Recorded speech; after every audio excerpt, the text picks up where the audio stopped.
It all began to unravel after graduation. My fiancée, Chloe, suddenly announced she wanted to stay and work at the university. The declaration was so out of character that a cold suspicion immediately took root in my mind. Right then, I knew it had something to do with her advisor. We had a conversation about it, one of those brutally honest talks that can either save a relationship or shatter it completely. I laid out the options as I saw them. Either we call off the engagement, or she had to ensure her advisor was reassigned to a different department. She didn't give me an answer right away. Instead, she vanished for an entire night, returning the next morning with dark circles under her eyes that spoke of a sleepless, agonizing decision. She looked at me, her expression grim, and said only one thing: "The engagement is still on." On the day of our engagement party, the grand ballroom was filled with the soft murmur of conversations and the clinking of champagne flutes. I stood beside Chloe, the warmth of the spotlights feeling like a promise of our bright future. Just as she was about to slide the engagement ring onto my finger, the heavy oak doors of the hall burst open. A woman I'd never seen before stood there, holding a baby wrapped in a pale blue blanket. Her voice cut through the celebratory atmosphere like a shard of glass. "Chloe, are you really leaving me and the baby?" Chloe's fingers, which had been moments from placing the ring on my hand, instinctively curled back, her knuckles white. I grabbed her wrist, my grip firm, and leaned in to whisper a warning in her ear. "If you walk out of here, this isn't over." Her eyes were fixed on the diamond ring, a conflict raging within them. For a heart-stopping second, I thought she would choose me, that she would complete the ceremony. But just as she moved to put it on, the baby in the woman's arms began to wail, a sharp, piercing cry that seemed to seal our fate. Chloe pulled her hand away, murmured a hasty apology to the stunned crowd, and walked away without a single glance back in my direction. "Leo, you decide what to do," my dad said, his voice a low, steady presence beside me. "No matter what, the family's got your back." He shot a piercing look towards Chloe's parents, who were frozen in a state of mortified shock. The whispers started almost immediately. "Can't judge a book by its cover. People are so unpredictable. I always thought it was strange how Chloe disappeared for half a year. Turns out she was off having a kid with another guy. Is this how the Vances raise their children? If she were my daughter, she'd get a real beating for this." I just stood there, stunned. The words washed over me, but none of it felt real. Chloe's dream, or so she had always told me, was to become a well-known singer. That's why her sudden announcement about wanting to work at the university had been such a red flag. I knew, in that moment, that she must have fallen for her advisor.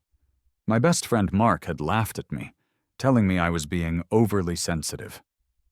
"Staying at the university is normal, isn't it? It's a stable job with summer and winter breaks," he'd said.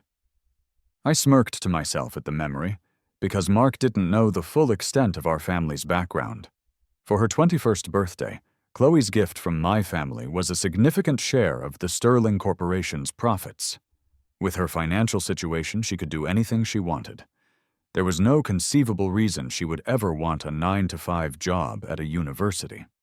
The only real point of contention between us had always been our future plans. I was destined to inherit the family business, which required me to study abroad for a few years to gain the necessary experience. Chloe, on the other hand, had no concrete goals. She just wanted to have fun and live freely. I never had a problem with that. If she didn't want to study abroad with me, I wasn't going to force her. I vividly remember the day I decided to go. She hugged me tightly, her voice soft as she comforted me. "I don't want to live a life where I can see the end from the beginning," she'd said. "What if I really become a star? You'll be the pop star's husband then.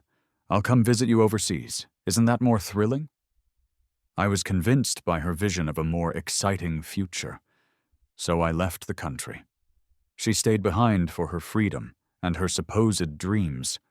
Both of our families had suggested we get engaged before I left, but I resisted the pressure.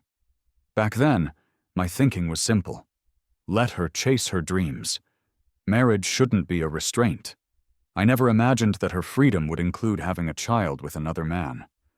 All those times I thought she was too busy with performances to visit me, she was actually pregnant with Professor Davies's child. In hindsight, all the signs were there. I had just chosen to ignore them. "At least now the truth is out," Mark said, his voice laced with sympathy as he looked at me. "We don't have to keep guessing." He tried to lighten the mood. "Bro, the next one will be better." His comment made me chuckle, a hollow, humorless sound. But in the next second, a tear I hadn't realized was forming hit the back of my hand. I lifted my head, using my palm to cover my eyes as I heard a deep sigh from nearby. My parents were seeing the last of the guests out. The once grand ballroom now felt cavernous and empty, with fewer than 10 of us remaining. That's when Chloe's parents finally approached me. "Leo, you're a good kid," Chloe's mother began, her face etched with shame. "We're so sorry for what happened today. This is Chloe's fault, and it's our fault for not managing our daughter better. Who would have thought she'd get involved with her professor?" "Don't worry, we'll handle this." I interrupted her before she could continue. "There's no need, Mrs. Vance. He's still your grandson after all. This is your family's issue, and my family shouldn't get involved." I made it clear I wanted them to leave.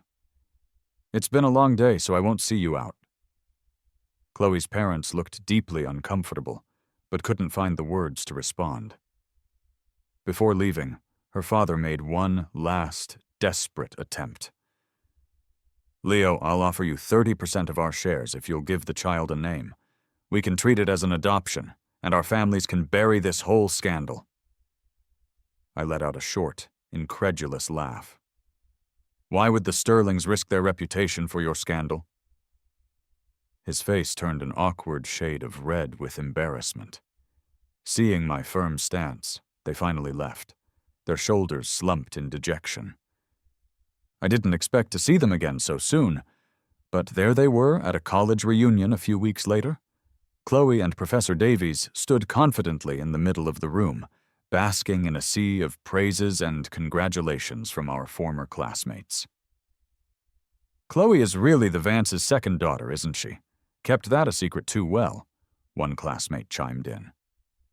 "Just out for some life experience and got caught up in this," another added. "Professor, you two already have a child. You should have invited us to the wedding sooner." Ken nodded politely to the crowd. "You all know Chloe's special status. This is just a casual get-together, our treat," he announced, which ignited a round of cheers. Chloe remained by his side, gently patting her baby, her face glowing with the bliss of a new mother. I felt a cold anger creeping through me as I clenched my fists.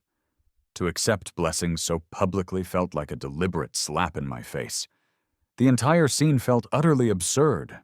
Just yesterday, she was nearly my fiancée, and now she was standing here with another man's child, soaking in the approval of our peers. Mark was even angrier than I was. He grabbed a drink and strode toward them, his voice dripping with sarcasm. "When did Professor Davies and Chloe get married and have a child?" he asked, emphasizing each word heavily. Davies's face immediately fell, as everyone's attention shifted to Mark. Then, Mark dropped the bombshell. "Did you all know that Chloe has been engaged this entire time?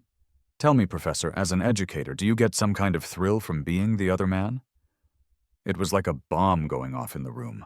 All eyes were now on Davies. Those who had just been congratulating him took a noticeable step back, grouping together to whisper amongst themselves. Chloe suddenly stepped in front of Davies, shielding him from the prying eyes.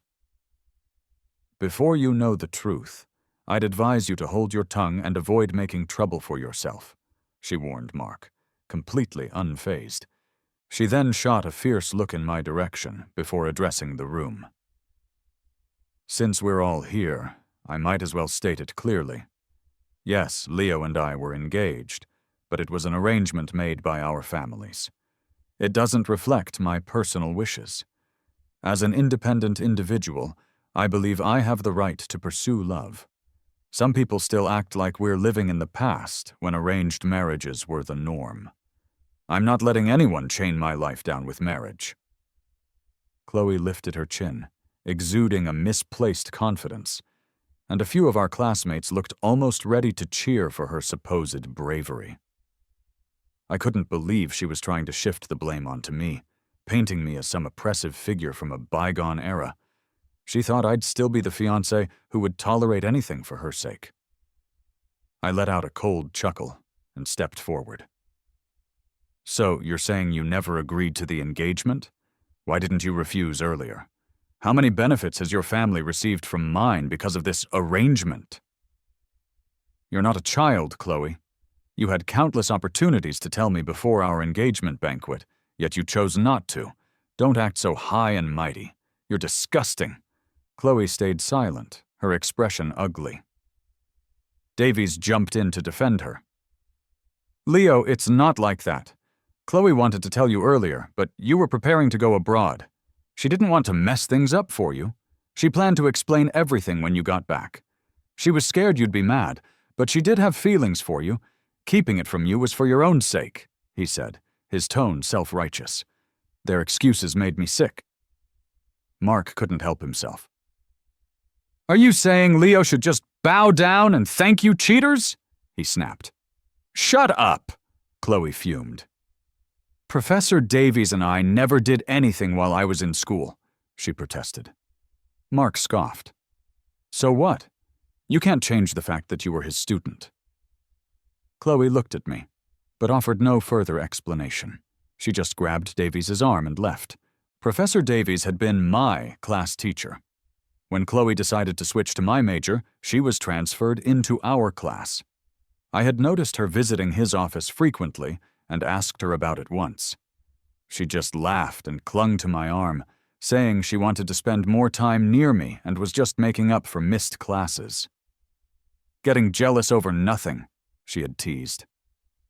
Do you really think I'm cheating on you? I frowned. Chloe, I'm a guy too. The way he looks at you isn't right. She brushed it off, accusing me of being overly possessive. Back then, I couldn't tell if it was my own jealousy or a genuine intuition, so I dropped the subject. Looking back now, it's painfully clear that he had feelings for her all along. He just couldn't make the first move because of his position. For Chloe to take such a risk, to go behind my back and have a child with him, was truly something else. That night, I packed up everything in my house that was related to Chloe. I considered what to do with the expensive gifts I'd given her, and ended up sending them all back to her family home. I didn't expect her mom to show up at my door a day later, gifts in tow. Leo, Chloe put her heart into choosing these for you. Don't they show how much she cared? She pleaded. Everyone makes mistakes, especially when they're young. Isn't it normal to date around a bit before marriage? For the sake of our family's long-standing ties, please think this over. And what your uncle said the other day still stands. What do you think? I forced a smile. Mrs. Vance, would Mr. Vance have married you if you'd had a child with another man right before your wedding? Dating is normal, yes. But from the day we set our engagement, I stayed away from other girls. I didn't want to hurt anyone. As her mother was pleading with me, Chloe herself stepped out from behind her. She confronted me directly. But you never asked me why I did it, why I chose that path. Leo, would you believe me if I said I felt trapped?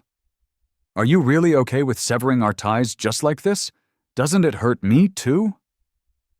I listened calmly to everything she said, my face a placid mask. Chloe, this is me giving us a dignified end, I replied. She broke down, shouting, I don't want dignity. I want a husband who truly loves me. I want to marry a real person, not some heartless corporate heir. My heart twisted at her words. So this was how she saw me. Sure, love isn't everything in life, but I had given her all the love I could. Silence filled the air, and I'm sure everyone thought I was unbothered by her outburst. But my dad, standing on the second-floor landing, saw my hands shaking. He flew down the stairs and slapped Chloe hard across the face. "How could the Vances raise such a heartless brat?" he shouted. Instinctively, Chloe shoved him. "No one's ever hit me before," she yelled. I quickly rushed to steady my dad, shocked by her reaction. His hand was still trembling as Chloe, her voice hoarse, lashed out again.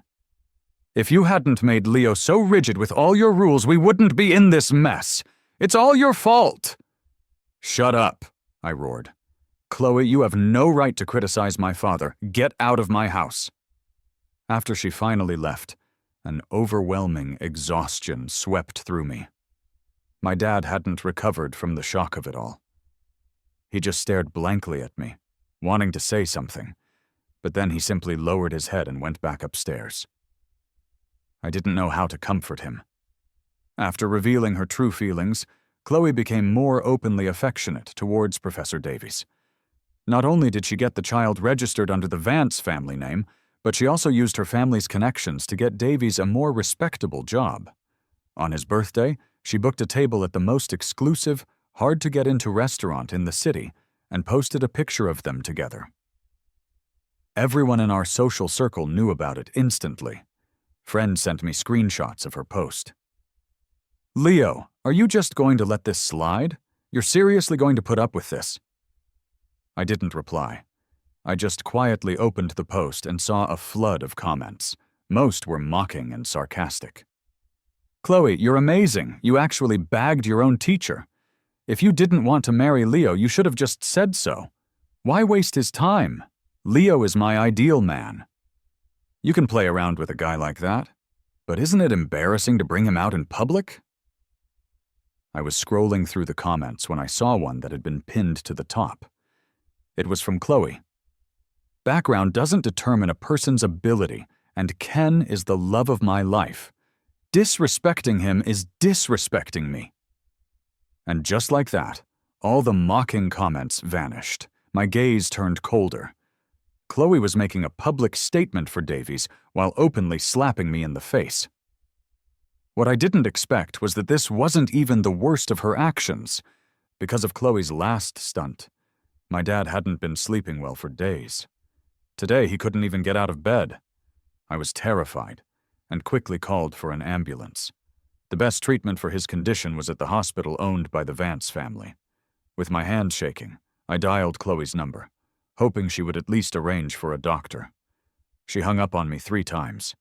Having no other choice, I rushed my dad to their hospital myself, but we couldn't even get into the emergency room. A nervous nurse kept apologizing. "Mr. Sterling, there's no room. All the doctors are busy. If you wait, I'm afraid it'll be too late." Of course, I knew that. But at that moment, I had no better option. I kept pleading with the nurse. "The Vance Hospital has my—" I was about to say that I held shares in the hospital, but before I could finish, Chloe's loud voice cut me off. "No one can break hospital rules today, not even you, Leo. Didn't you cut ties with the Vances? Does it still matter who you are?" She stood there, blocking the way. "I can overlook what happened and arrange a room and a doctor, but he must apologize." She pointed at my father, who was slumped over in my arms. Her eyes were filled with resentment. Because of that one slap, she was holding a grudge against the man who had cared for her for years. My heart went ice cold. A stroke is no small thing, and I didn't dare delay any longer. I had to give in a little. "Chloe, how about I apologize to you? Just think of all the years my dad cared for you." "No way," she spat. "He slapped me and he humiliated Ken. Not making him kneel is already showing mercy."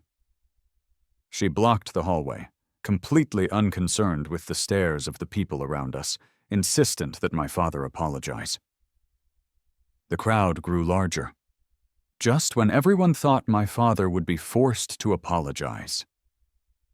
The sound of sirens echoed from outside. 5 or 6 doctors from the best private hospital in North City rushed in and bowed to me, efficiently taking over. Before getting into the new ambulance, I glanced back at a stunned Chloe and dialed a number on my phone. "Pull the plug on all projects with Vance Holdings," I said into the phone. "In 1 month, I don't want to see them as a profitable company." The color drained from Chloe's face. She watched as the professionally trained private hospital team took charge with swift efficiency.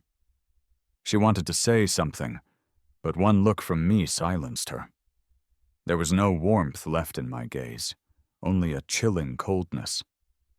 The murmurs from the crowd, their eyes shifting to Chloe, were complex and hard to read. She felt her face burn, not from the memory of the slap, but from my last words, which stabbed at her pride like an icy dagger. "Leo, how dare you!" she yelled at the now empty doorway. Her voice, however, carried a faint tremor. She clenched her fist, nails digging into her palm, and took out her phone to send me a message. "What right do you have to speak to the Vances in that tone? Who do you think you are?" I saw the message right after getting my dad settled into the surgery room. A flash of anger crossed my eyes. "Who am I? What right do I have?" "Chloe, you'll find out soon enough."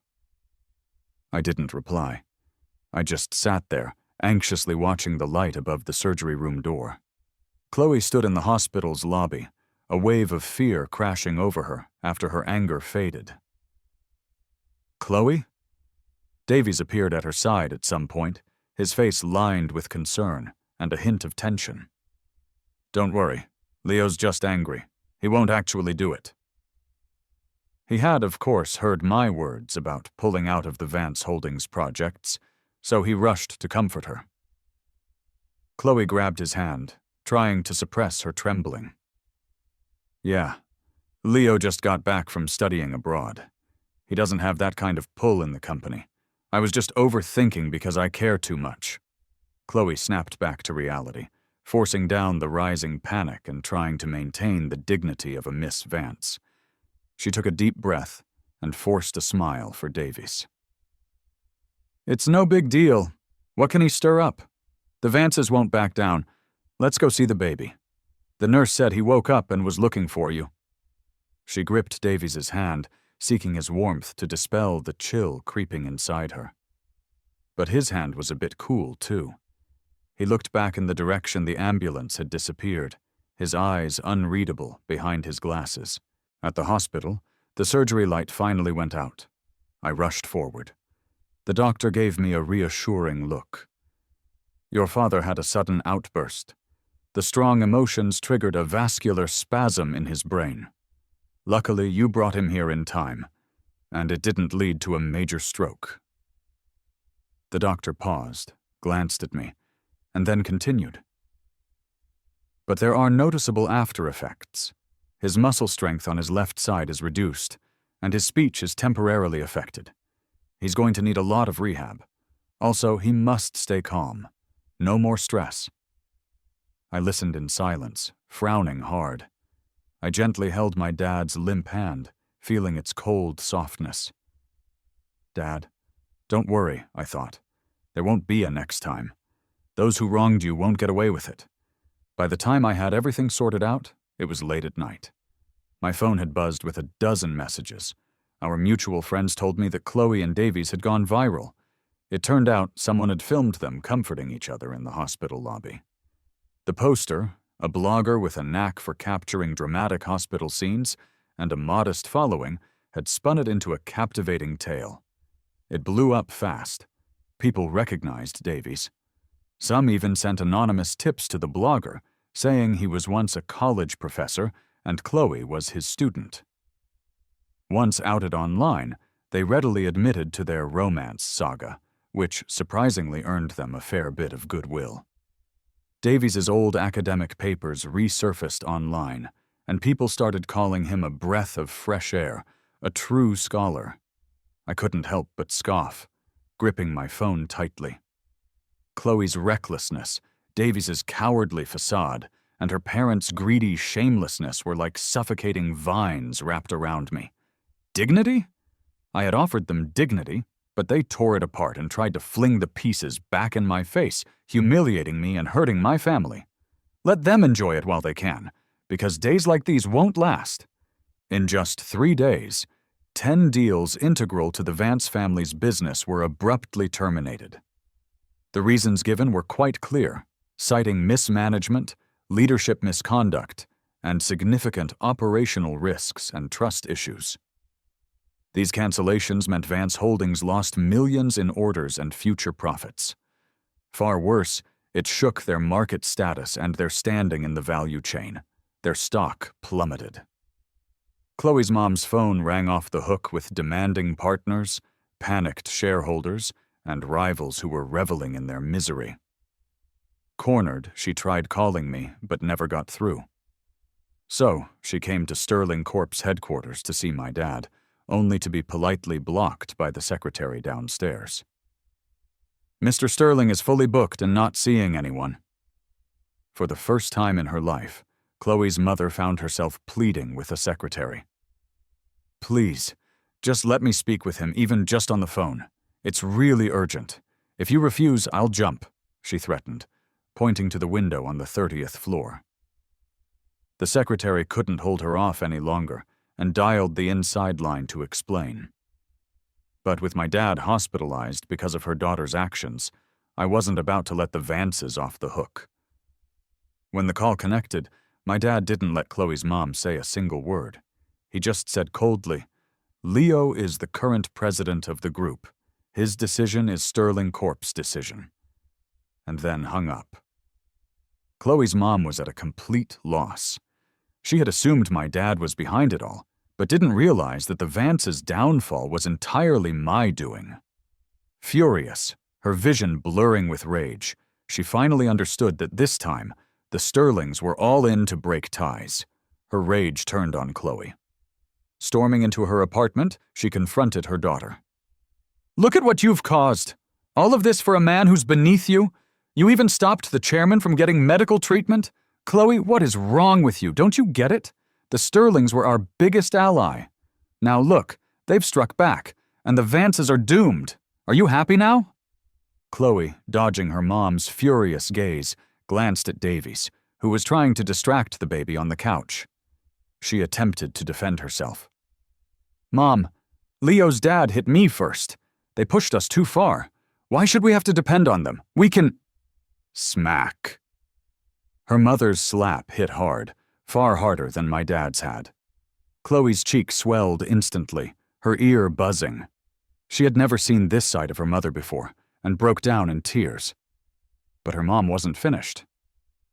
"You? What do you have? Without the Vances, who are you, Chloe?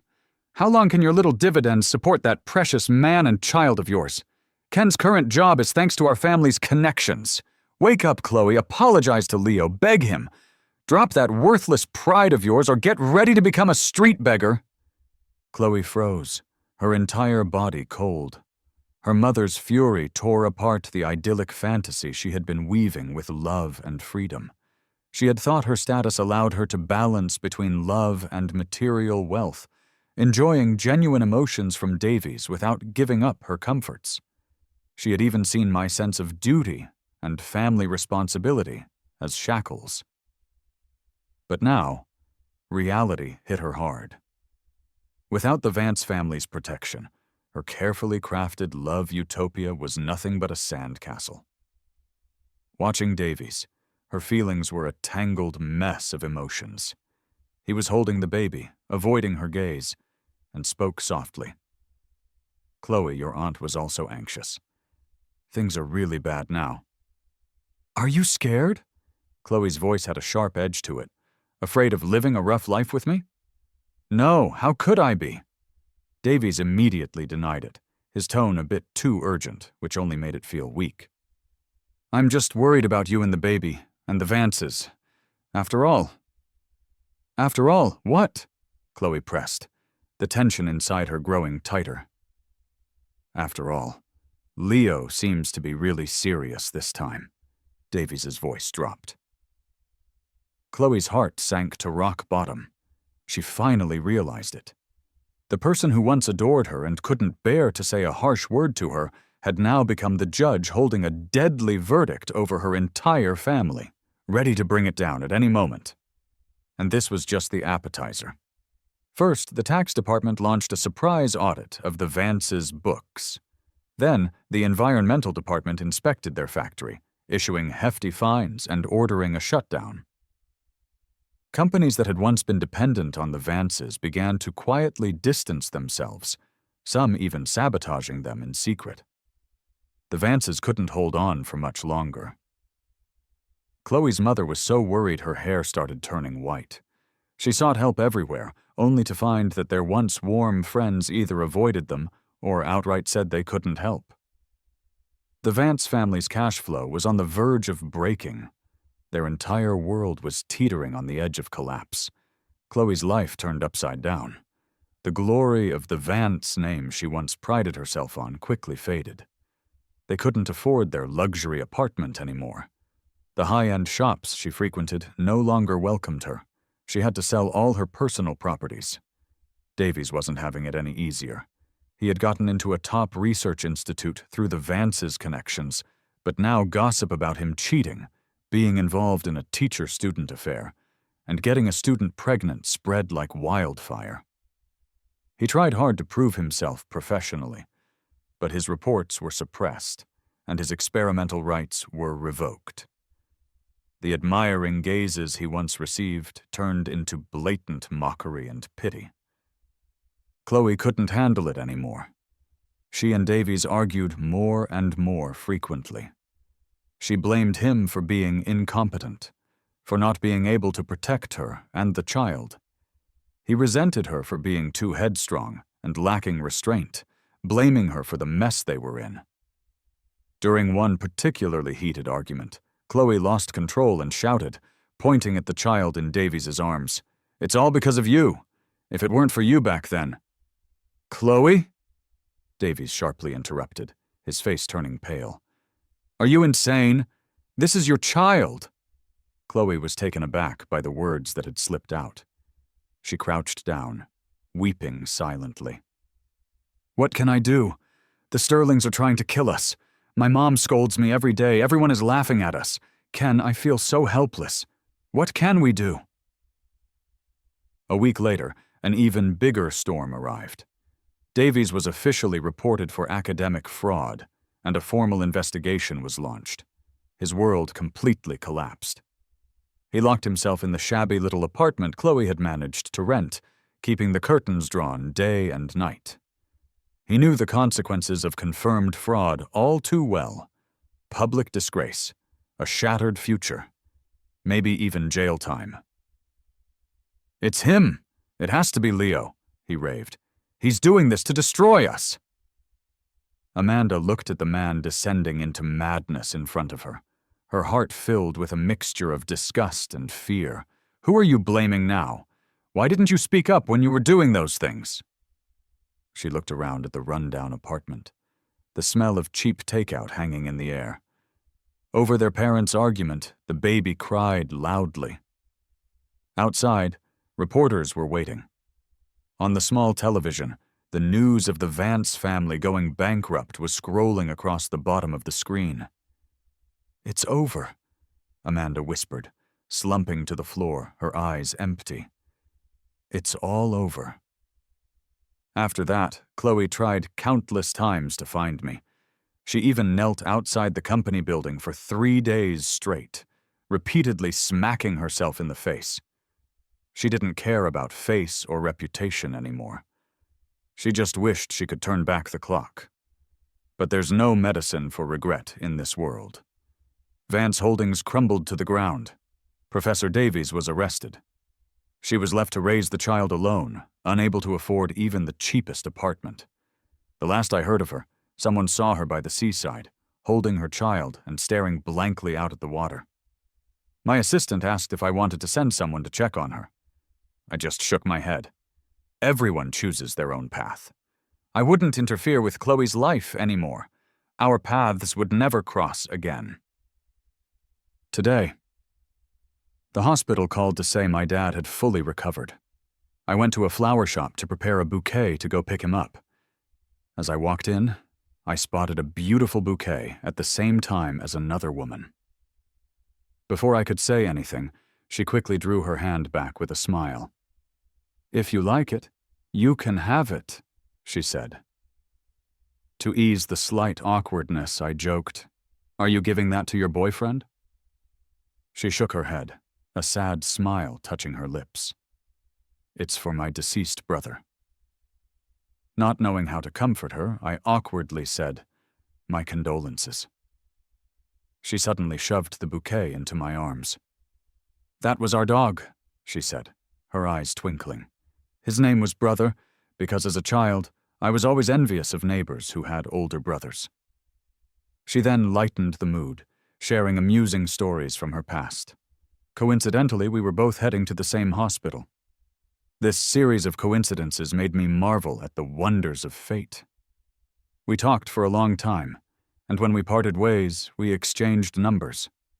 On the way back to my car, I stared cheerfully into the distance. The people in my memories had long since faded. My road ahead is still long. Sunshine, flowers, and love. You should never try to define anything. They simply create the exciting moments when everything uniquely intertwines.